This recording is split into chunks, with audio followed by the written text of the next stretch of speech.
Assalamualaikum warahmatullahi wabarakatuh. Bismillahirrahmanirrahim. Alhamdulillahirabbil alamin.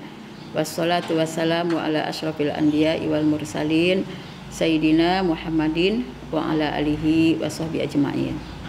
Ibu-ibu yang dimuliakan Allah, alhamdulillah hari ini kita bisa bersilaturahim kembali sambil membahas surat tafsir surat Yusuf ya, yang mudah-mudahan dengan tafsir semacam ini banyak pelajaran yang bisa kita ambil untuk bisa membentuk keluarga yang rukun, yang saling bersaudara ya, menyambung silaturahim antara anak kita dengan yang lainnya sehingga keluarga tetap dalam keadaan harmonis ya. Dan kita tahu surat Yusuf ini di latar belakangi oleh sebab turunnya surat ini, yaitu suatu hari orang-orang kafir Quraisy datang kepada orang-orang Yahudi ya.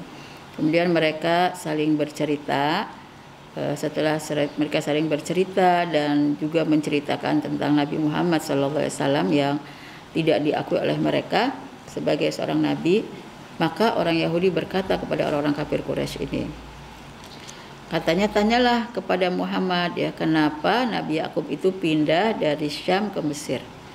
Ya, dari Syam ke Mesir. Kemudian tanyakan pula tentang kisahnya Yusuf.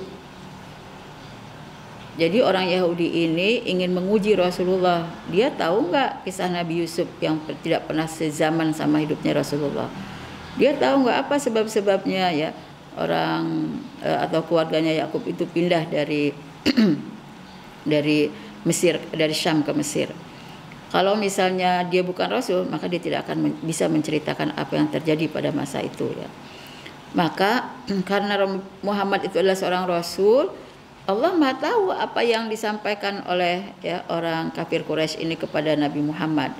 Sehingga apa yang ditanyakan oleh orang kafir Quraisy ini kepada Nabi Muhammad dijawab oleh Allah dengan menurunkan surat Yusuf.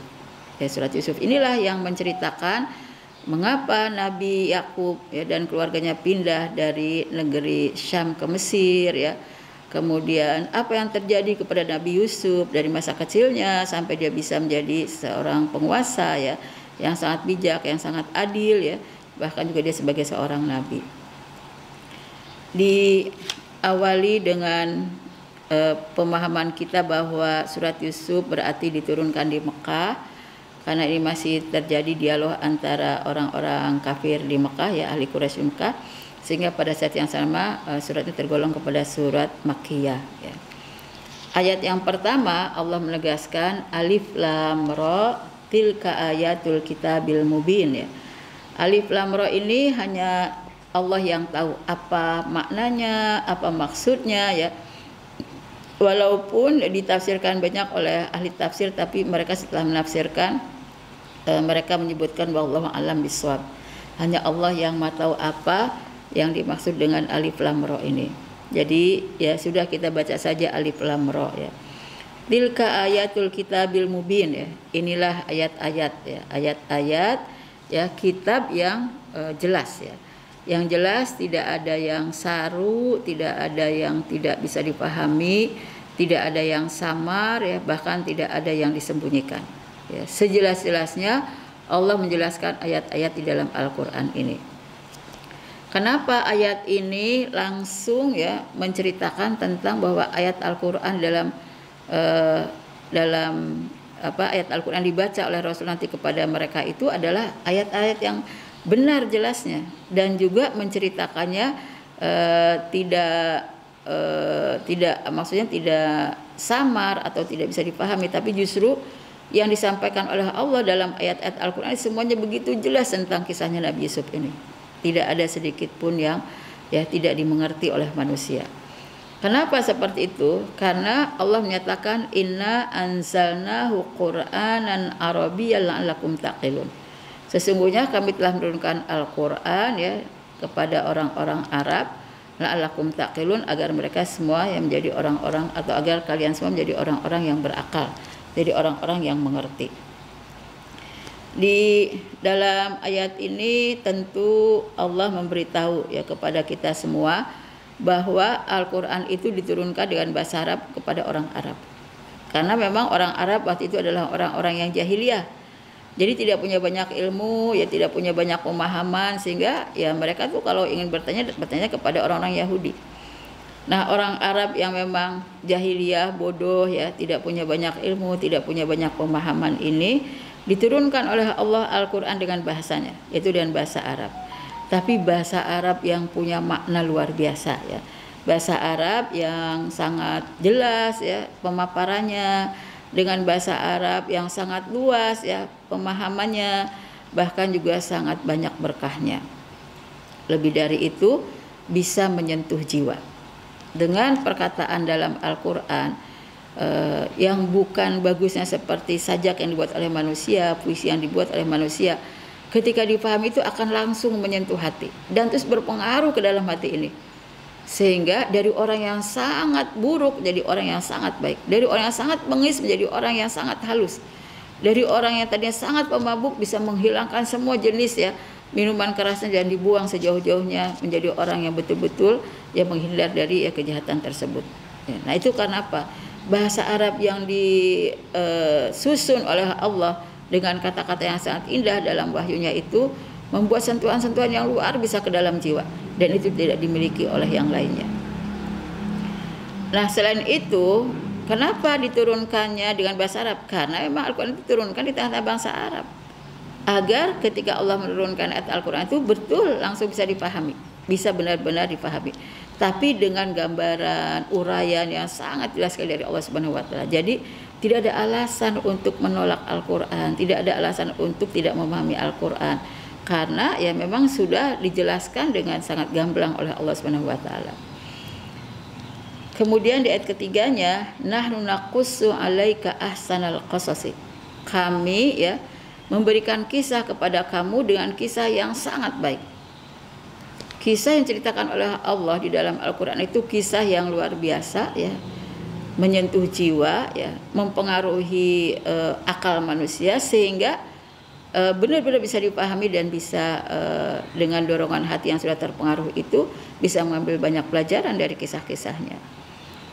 Nah, kisah yang diceritakan oleh Allah itu adalah kisah-kisah yang terbaiknya, sehingga tidak ada yang bisa kita buang dari kisah yang disebut dalam Al-Quran. Begitu kita mengenal kisah para nabi dari dulu kita masih kecil sampai sekarang, ya tetap saja menarik kisahnya ketika kita dengar. Itulah kisah yang diberikan oleh Allah, ahsanal qasas. Kata Allah adalah kisah-kisah yang terbaik. Bima auhayna ilaika, ya, dengan apa yang sudah kami wahyukan kepadamu. Kisah-kisah yang diberikan oleh Allah kepada Rasulullah di dalam Al-Quran ini tidak hanya di surat Yusuf yang sekarang kita bicarakan, banyak sekali dalam kisah-kisah yang lain. Di surat Al-Baqarah ada, ya, kemudian di surat Hud ada, di surat Al-Qasas ada, di surat Al-Anbiya ada, di surat An-Nahl ada, ya, di surat An-Naml juga ada. Banyak sekali kisah-kisah lah yang disebutkan oleh Allah di dalam berbagai macam surat ini. Sehingga inilah Quran yang menjadi sumber rujukan, walaupun di dalamnya ada kisah-kisah itu tetap menjadi rujukan bagi kita. Bima auhayna ilaika hadzal qur'ana wa in kunta min qablihi laminal ghafilin, ya. Kisah-kisah yang sudah kami wahyukan kepadamu dalam Al-Quran ini, sekalipun kamu sebelumnya adalah orang-orang yang lalai. Nah, dari sini kita bisa melihat bahwa kisah yang diberitakan oleh Allah itu kisah-kisah yang sangat bermanfaat, kisah-kisah yang sangat indah, yang menarik, yang tidak bisa kita abaikan begitu saja. Sehingga kalau kita sudah mendengar kisah dalam Al-Quran, kita harus ambil pelajarannya apa yang harus kita lakukan, ya, kemudian ibrah apa, ya, ungkapan-ungkapan apa yang bisa membuat kita jadi termotivasi sehingga bisa mengambil pelajaran yang baik-baiknya sebagai amal kita, dan juga bisa mengambil pelajaran yang buruk-buruknya untuk kita tinggalkan. Agar apa? Agar kita tidak menjadi orang yang lalai kembali, ya. Dengan kesadaran kita seperti itu, maka kita akan jadi orang yang tidak akan lalai, dan pada saat yang sama akan jadi orang yang selalu sadar untuk taat pada Allah dan Rasul-Nya. Nah, salah satu kisah yang disebutkan oleh Allah dalam ayat ini disebutkan dalam ayat 4. Idh qala Yusufu li abihi ya abati inni ra'aitu ahada asyara kaukaba, ya, asyara kaukaba, ya, Atau kalau kita lanjutkan asyara kaukaba wasyamsa wal qamara ra'aituhum li sajidin. Ini kisah pertama yang disebutkan oleh Allah tentang Nabi Yusuf, bahwa Nabi Yusuf, ketika Nabi Yusuf berkata kepada ayahnya, wahai ayahku, wahai ayahanda, ya subhanallah, Nabi Yusuf masih kecil tapi memanggil ayahnya itu dengan kata-kata yang sangat halus. Dia tidak mengambil ya abi, ya, tapi ya abati. Ini kata-kata yang sangat halus sekali memanggil seorang ayah, ya. Ini ra'aitu ahada asyara kaukaba. Aku ya melihat, ya, ada 11 bintang. Aku melihat, sungguhnya aku melihat ada 11 bintang, wasyamsa dan matahari. Wal qamara dan melihat bulan. Jadi yang dilihat itu ada 11. Ya, dilihat ini bukan dalam penglihatan mata, tapi dalam mimpi. Dia bermimpi, aku melihat atau aku bermimpi, ya, tadi malam ada 11 bintang, kemudian ada matahari dan ada bulan. Ra'aituhum li sajidin, ya. Aku melihat mereka semua bersujud kepadaku. Ini yang dikisahkan oleh Allah, ya, kepada Nabi Muhammad untuk disampaikan kepada kafir Quraisy, bahwa Nabi Yusuf pernah bermimpi, ya, melihat ada 11 bintang, kemudian ada matahari dan bulan, semuanya bersujud kepadanya. Dan kita bisa mengambil pelajaran dari ayat ini, bahwa kalau kita bermimpi yang baik, yang benar, ya, yang disebut dengan ru'yah, ya, itu kita harus menceritakannya kepada orang yang tepat.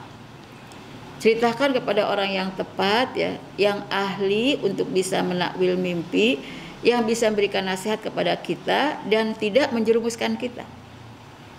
Jadi kalau kita bermimpi yang besar yang seperti itu, ya, yang hak, yang benar dari Allah, jangan kita ceritakan kepada orang yang dengki, yang kita duga dia akan memiliki kedengkian kepada kita.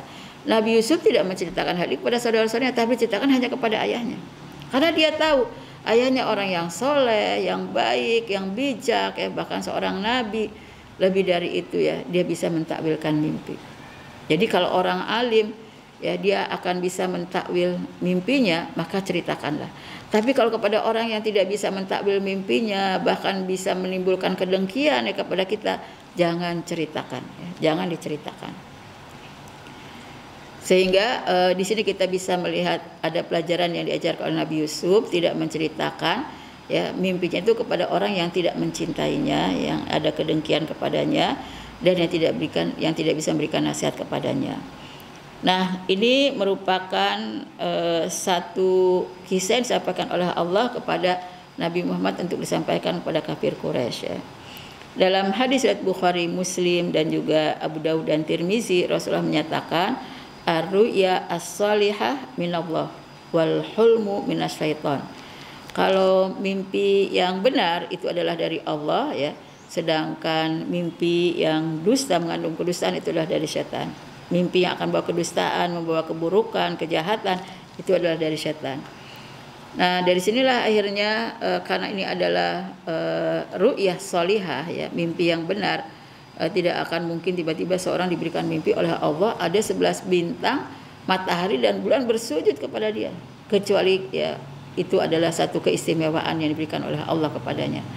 Maka harus diceritakan kepada orang yang bisa menjelaskan apa maknanya, apa maksudnya.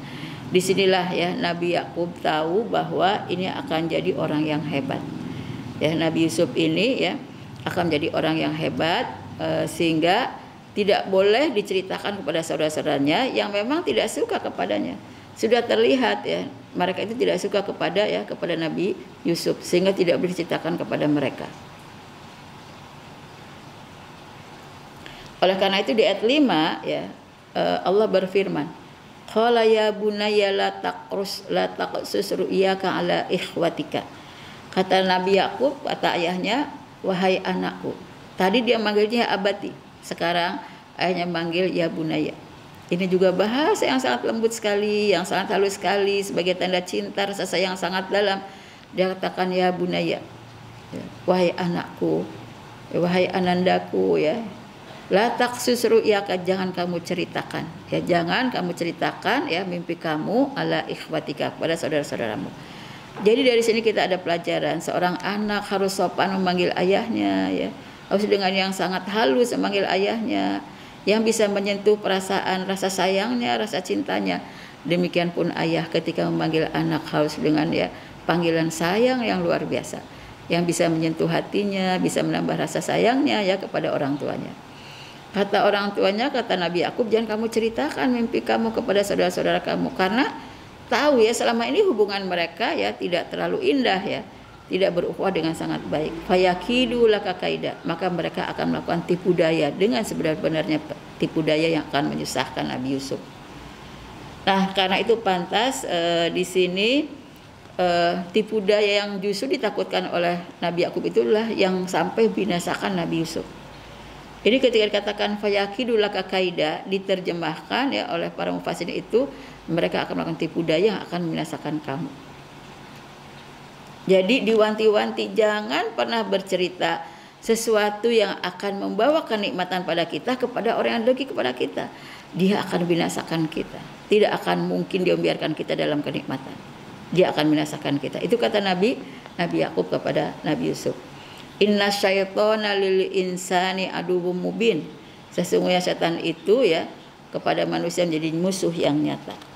Jadi dari sini kita bisa melihat di saat kita punya mimpi yang benar ya, satu keistimewaan diberikan oleh Allah ya, ada satu karomah di situ yang diberikan oleh Allah kepada seorang hamba. Jangan diceritakan pada orang yang mungkin akan menjadi iri, menjadi dengki terhadap kenikmatan yang diberi kepada kita. Karena ketika dengki, ketika iri bisa jadi akan ada kejahatan yang sampai membuat membunuhnya. Itulah yang diceritakan oleh Nabi Yakub kepada Nabi Yusuf ya.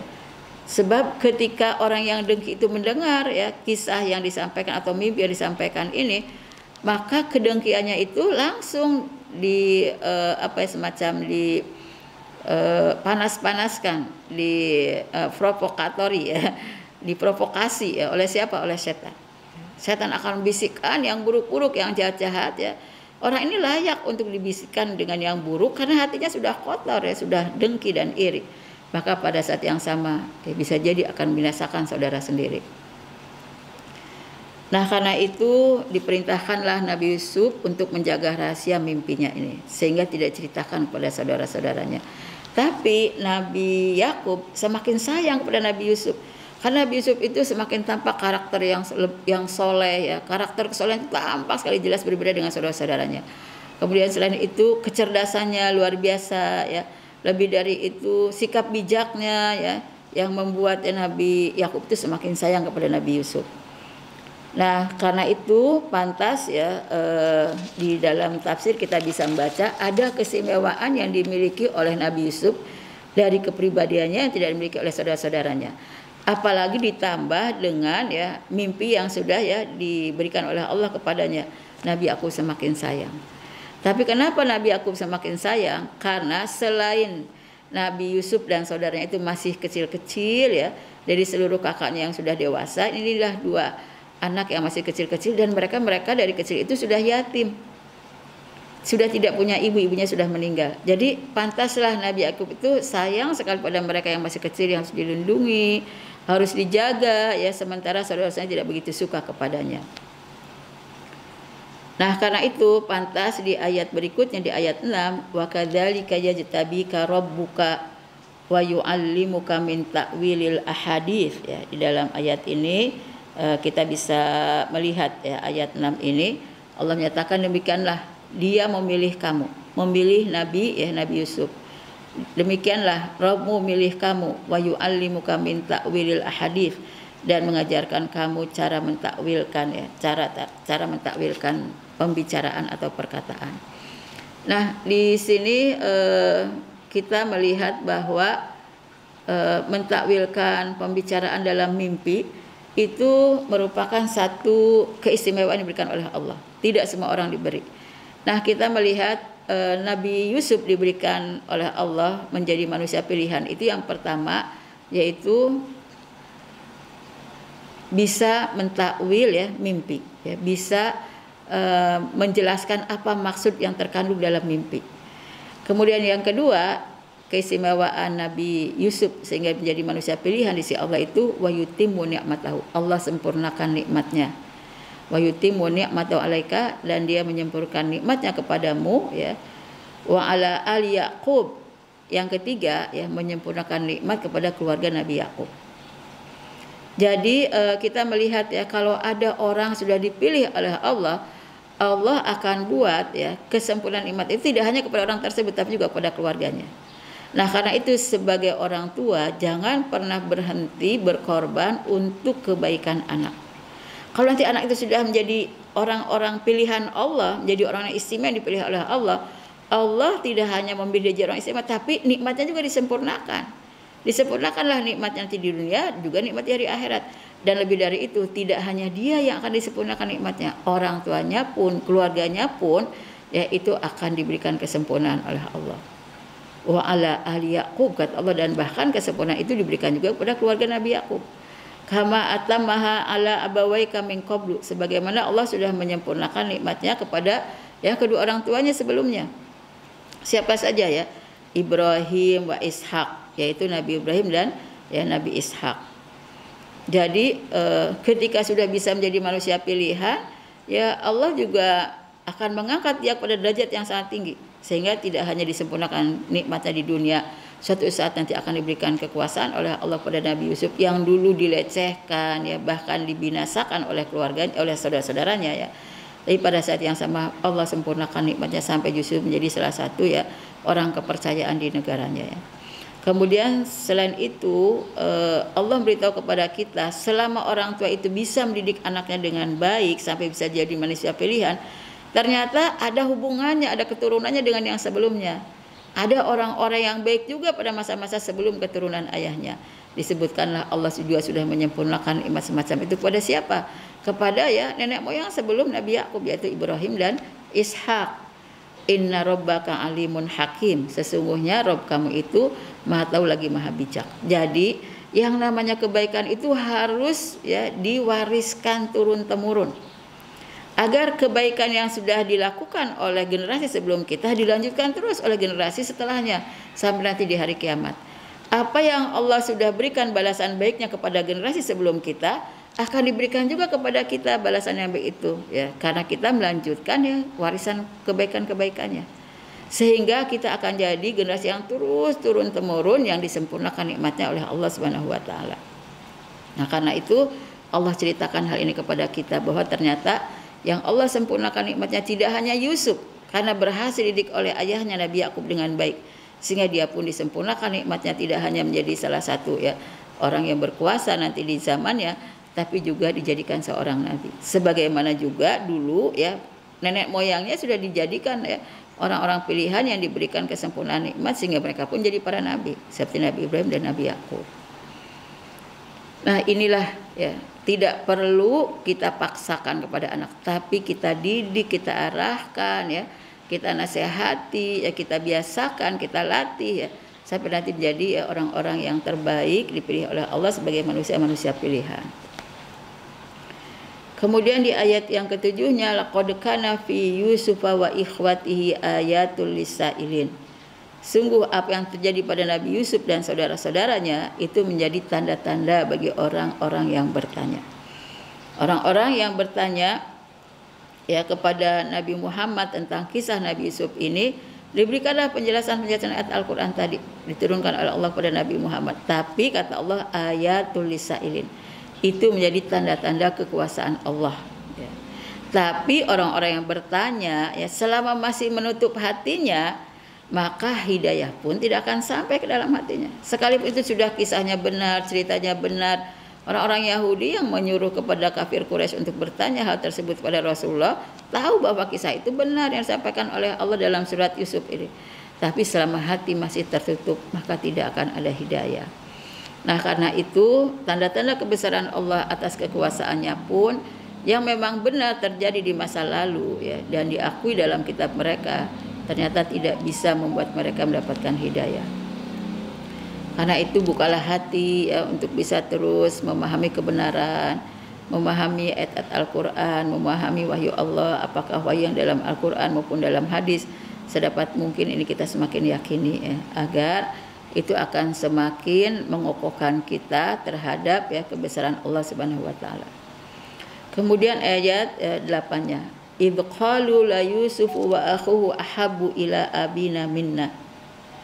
Dan ketika mereka berkata bahwa Yusuf itu dan saudaranya lebih aku cintai ya.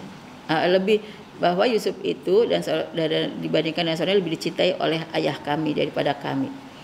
Wahnanu usbatun, sedangkan ini tentu saja diceritakan oleh saudara-saudaranya ya.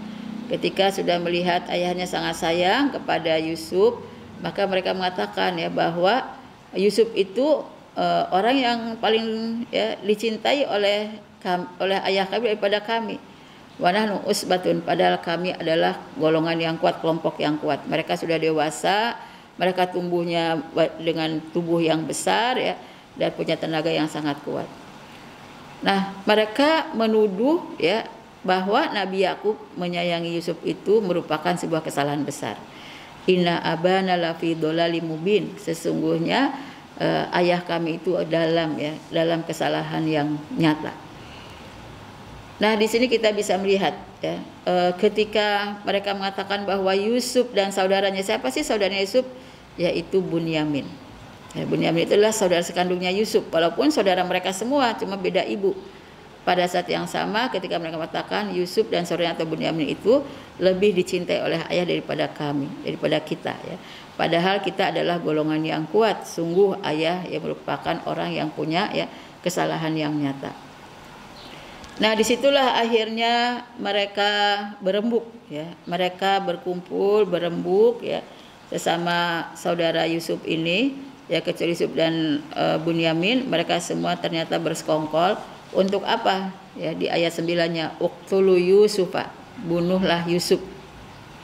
Abitrahuhu ardon, atau buanglah dia ke satu tempat. Yakhlulakum wajhu abikum ya, sehingga tidak akan ada lagi perhatian ya ayah kepada Yusuf tapi kepada kalian. Wa takunu mim ba'dihi qauman sholihin, dan jadilah kamu setelah itu jadi kaum yang soleh. Jadi orang ini sadar ya, ketika memberikan pendapat semacam itu, ini adalah kesalahan besar. Membunuh ataupun membuang Yusuf ke tempat yang jauh dari ayahnya dan dari saudaranya, itu adalah kesalahan besar. Jadi dia mengatakan nanti setelah itu ya kita jadi orang yang soleh, jadi orang yang bertobat. Apa yang diinginkan oleh mereka kalau Yusuf sudah terbuang jauh dari ayahnya? Agar perhatian ayahnya hanya kepada ya saudara-saudaranya sudah besar, tidak lagi kepada Yusuf ya. Apakah yang dilakukan oleh mereka ini tidak diketahui oleh Allah? Allah tidak akan pernah tidur, tidak akan pernah ngantuk. Allah pasti tahu. Allah tidak akan pernah lengah ya, dari pengawasannya pada manusia. Allah pasti tahu. Nah, ketika mereka bermusyawarah untuk bersepakat, salah satu dari mereka mengatakan qala qailum minhum, maka berkatalah salah seorang dari mereka, la taqtulu Yusufa, jangan kalian bunuh Yusuf, wa alquhu fi ghayabatil jub, tapi lemparlah dia ke dasar sumur. Ya taqithu ba'du sayyarah, ya nanti akan ditemui atau akan diambil oleh ya sebagian dari para musafir, in kuntum fa'ilin, jika kalian melakukannya. Sama-sama jahatnya rencana buruk ini dilakukan oleh saudara-saudaranya Yusuf. Kalau orang memang sudah dengki, berkumpulnya bukan untuk melakukan kebaikan, tapi berkumpulnya untuk melakukan kejahatan terhadap apa yang dia dengki. Jadi mereka walaupun saudara, bermusyawarahnya bukan untuk menyelamatkan Yusuf, melindungi Yusuf, justru ingin mencelakakan Yusuf. Kata, walaupun dia mengatakan jangan dibunuh, sudah dilempar saja ke dasar sumur. Nanti ada para musafir ya yang akan mengambil air, akan diambil juga Yusuf oleh mereka ya. Dan mereka menyatakan, udahlah kita lakukan saja semacam itu. Toh nanti dalam ayat sebelumnya kita dikatakan oleh mereka nanti kita tinggal bertobat, kita jadi orang soleh ya. Mereka menyangka Allah tidak tahu. Mereka menyangka ya Allah tidak melihat dan mengawasi pembicaraan mereka, dan bahkan ya mengawasi perilaku mereka kepada Yusuf. Maka kita melihat ya di ayat ini bahwa Nabi Yakub ya memang sayangnya wajar kepada anak yang masih kecil-kecil, lebih sayang pada anak yang lebih kecil, dan juga anak yang yatim. Kakaknya sudah dewasa, ini anaknya masih kecil-kecil tapi yatim. Maka pada saat yang sama juga ini anak-anaknya soleh, baik-baik, maka dia lebih sayang. Tapi ini satu pelajaran buat kita. Rasa sayang kita yang berlebih kepada seorang anak, tidak kepada yang lainnya, jangan ditampakkan. Karena ketika kita menampakkannya, sekalipun itu benar, membuat yang lain jadi dengki. Karena itu sebagai orang tua, di tataran nyata harus terlihat adil ya kepada semua anak, agar mereka bisa terus saling bersilaturahim, saling menjaga persaudaraan ya, dan juga bisa saling menyayangi. Inilah yang juga diingatkan Rasul dalam riwayat Bukhari dan Muslim.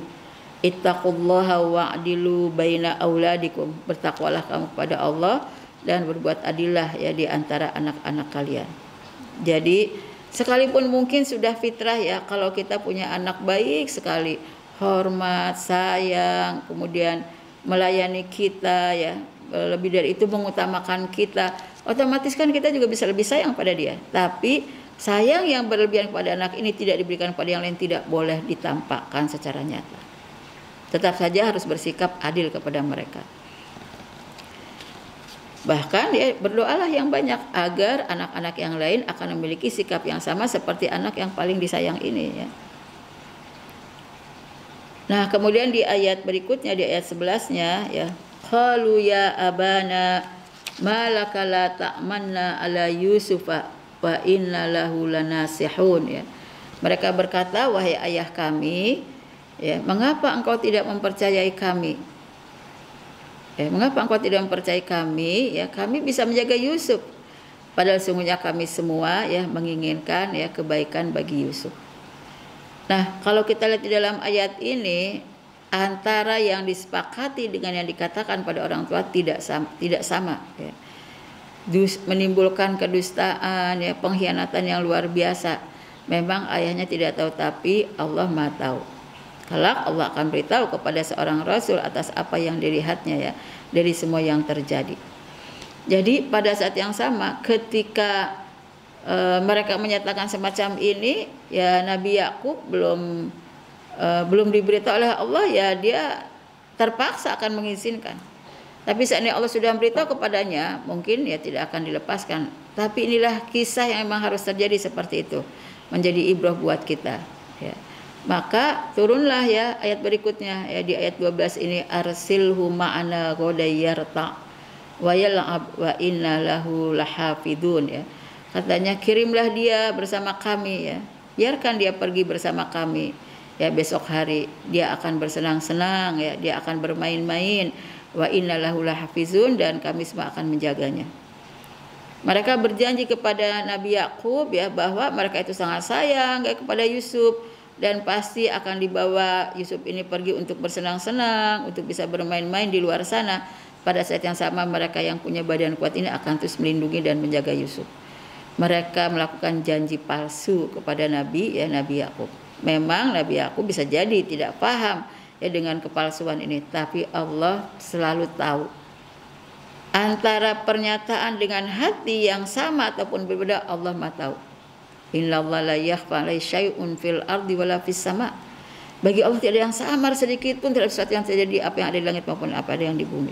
Semua sangat jelas ya di sisi Allah. Nah, kemudian tentu Nabi Yakub mengizinkan pada mereka ya untuk bisa membawa ya Nabi Yusuf ini berjalan bersama saudara-saudaranya. Qala inni la yahzununi an tadhhabu bihi wa akhafu ayyakulahu dhi'bu wa antum anhu ghafilun. Nabi Yakub berkata ya, sesungguhnya kepergian kamu bersama dia, bersama Yusuf ini membuat aku sedih ya, dan aku takut nanti Yusuf akan dimakan serigala, sedangkan kalian lalai tidak menjaganya ya. Nah, ketika Nabi Yakub mengatakan semacam itu, ada saja alasan yang diberikan oleh saudara-saudaranya. Orang kalau sudah berniat jahat, setan itu akan terus mendampinginya supaya kejahatan itu benar-benar terjadi. Maka ada saja alasan yang disampaikan kepada ya Nabi Yakub oleh anak-anak yang besar ini. Qalu la in akalahu dhi'bu wa nahnu usbatun inna idzal khasirun. Mereka berkata seandainya dia akan diserang oleh serigala Ya, kami ini orang-orang yang kuat, maka kami akan ya menjaganya. Jika tidak, kami akan jadi orang-orang yang rugi. Nah, ini yang disampaikan oleh ya saudara-saudaranya Yusuf ya kepada Nabi Yakub agar mendapatkan izin untuk membawa Nabi Yusuf ya pergi jauh dari rumahnya. Coba kita lihat betapa jahatnya ya seorang anak. Pertama, mendustai ayahnya. Dua, mengkhianati ya kebaikan ayah kepada seluruh anaknya. Yang ketiga, membinasakan saudaranya sendiri. Jadi pantas dengki itu sumber kejahatan. Asalnya coba dengki, tapi ketika dengki itu dibiarkan saja, akan banyak kejahatan-kejahatan yang lain ya untuk dilakukan oleh dia atas dasar kedengkiannya. Dengki itu ya merusak hati. Walaupun tadinya hati itu ada imannya, tapi dengki itu dibiarkan tumbuh subur, akan ya mengkikis habis iman yang dimiliki. Sudah tidak ada lagi rasa takut kepada Allah. Jadi timbullah banyak kejahatan. Itulah mengapa kita harus berhati-hati sekali, harus waspada jangan sampai ada kedengkian dalam diri kita.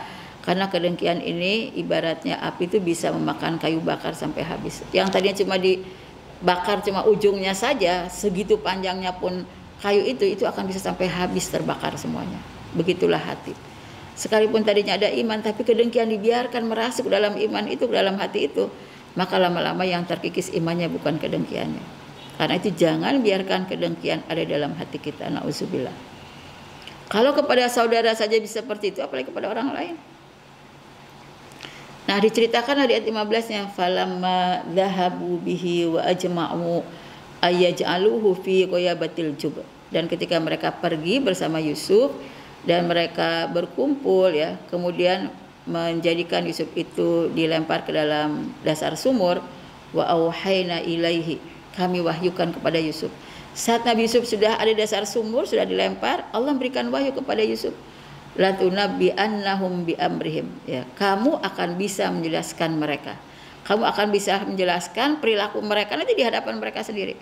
Bi amrihim, ya, atas ya urusan mereka itu.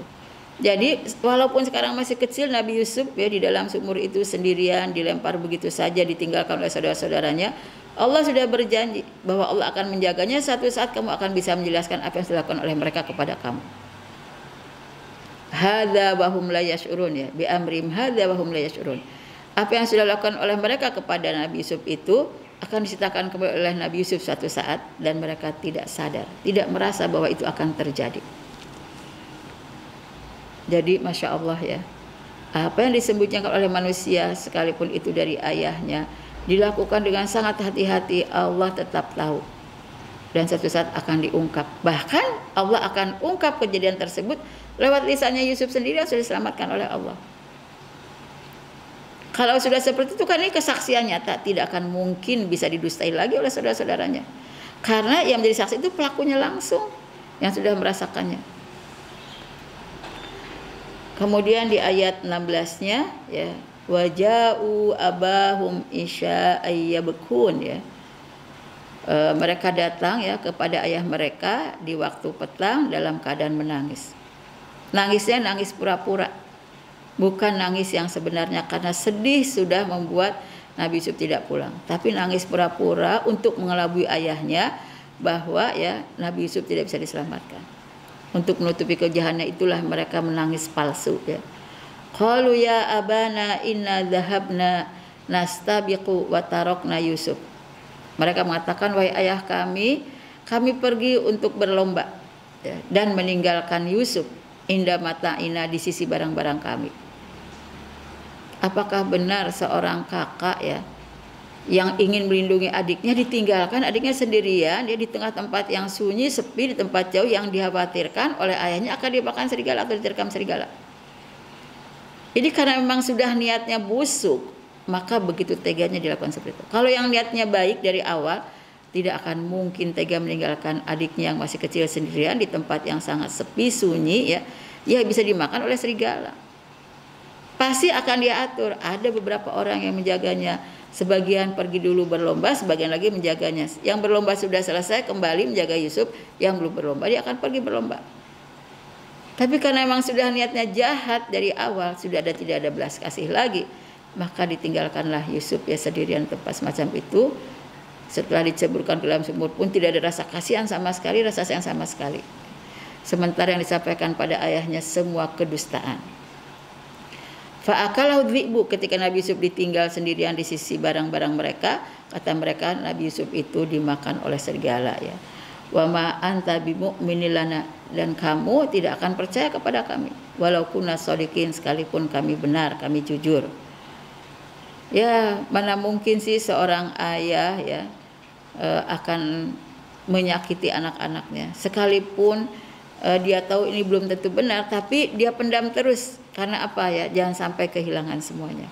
Sudah hilang satu, Nabi Yusuf, jangan sampai kehilangan lagi saudara-saudaranya yang lain, anak-anaknya yang lain.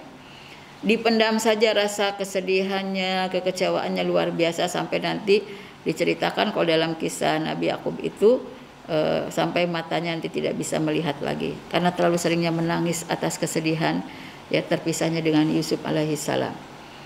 Ya, ini coba kita lihat ya betapa ya ini kedengkian itu membuat kedustaan yang bertubi-tubi. Dusta di awal sebelum berangkat sampai nanti dusta lagi terus menerus.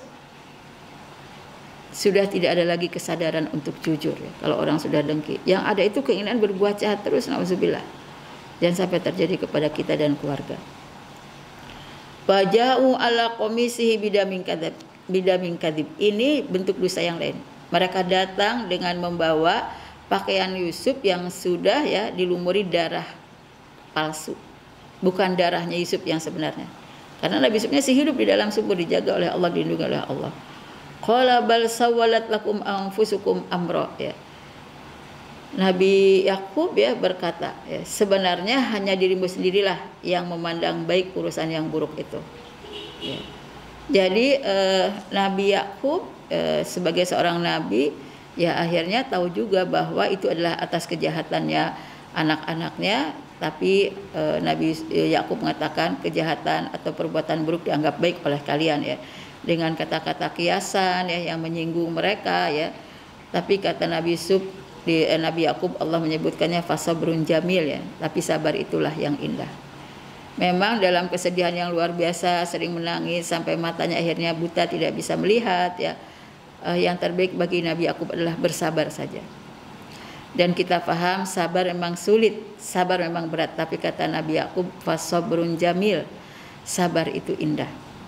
Sabar sekarang berat, sekarang susah dilakukannya, tapi di penghujungnya pasti akan banyak keindahan. Dan itu diyakini betul oleh Nabi Yakub. Ya udah dihadapi saja dengan sabar, anak-anaknya tidak dimusuhi ya, anak-anaknya tidak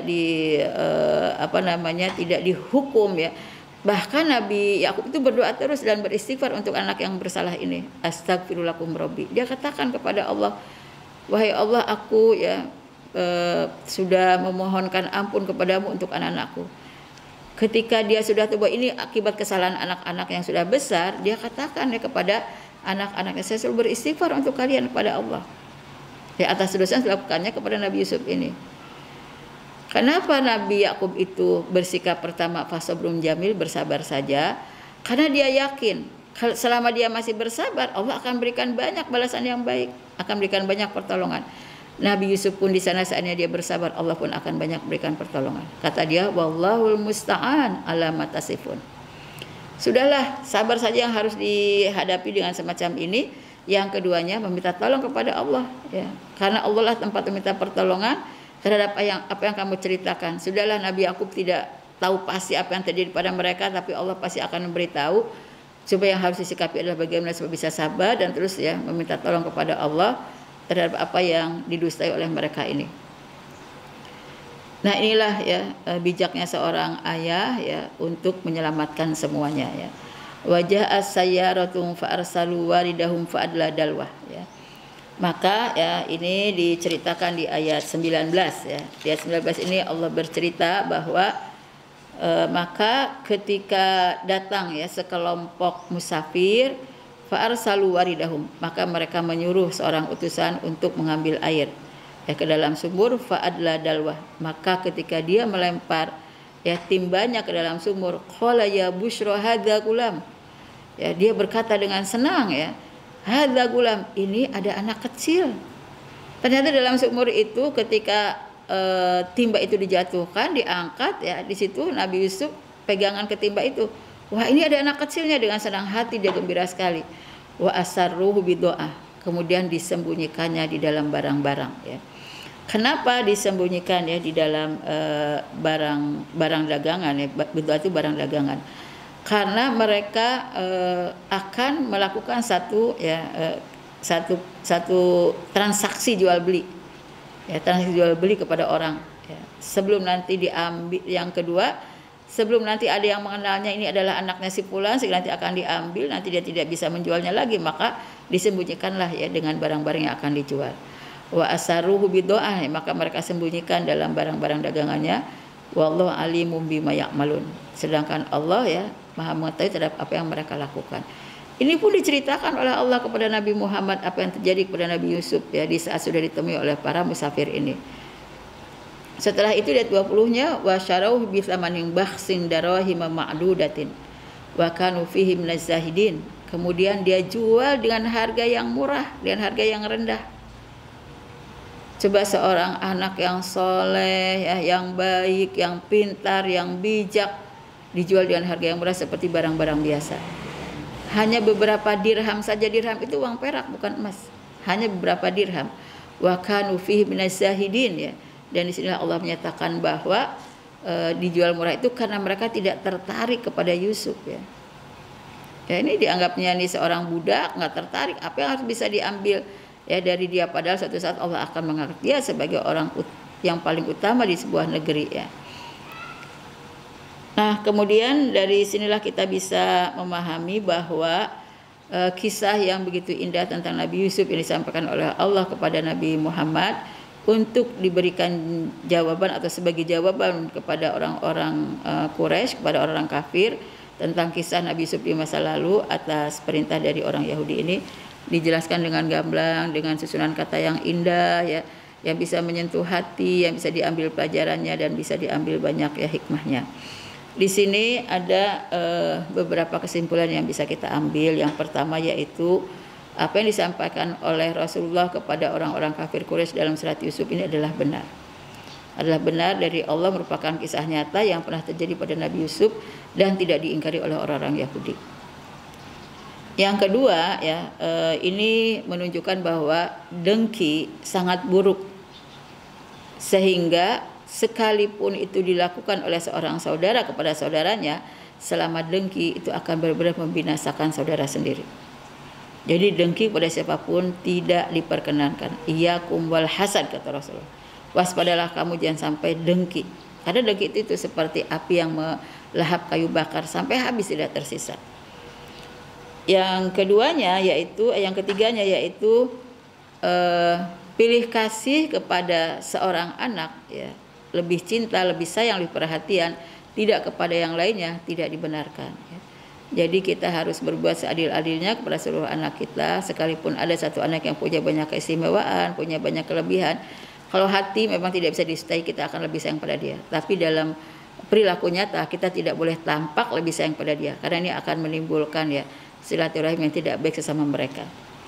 Kemudian yang keempatnya yaitu kejahatan sebesar apapun kalau dia bertobat diterima. Ketika mereka bercerita bahwa kita ceburkan saja Yusuf ke dalam sumur, nanti setelah itu kita akan jadi orang soleh. Maksudnya kita bertobat jadi orang baik-baik. Ini menunjukkan bahwa tetap harus ada kesempatan untuk bertobat dari ya perbuatan buruk itu agar dihapuskan oleh Allah Subhanahu wa taala dan berubah ya menjadi orang yang baik. Kemudian yang kelima yaitu jalinlah silaturahim ya, rasa persaudaraan, saling menyayangi ya, kemudian saling peduli, saling menanggung beban ya, saling berkorban satu sama lain antara satu anak dan anak yang lain.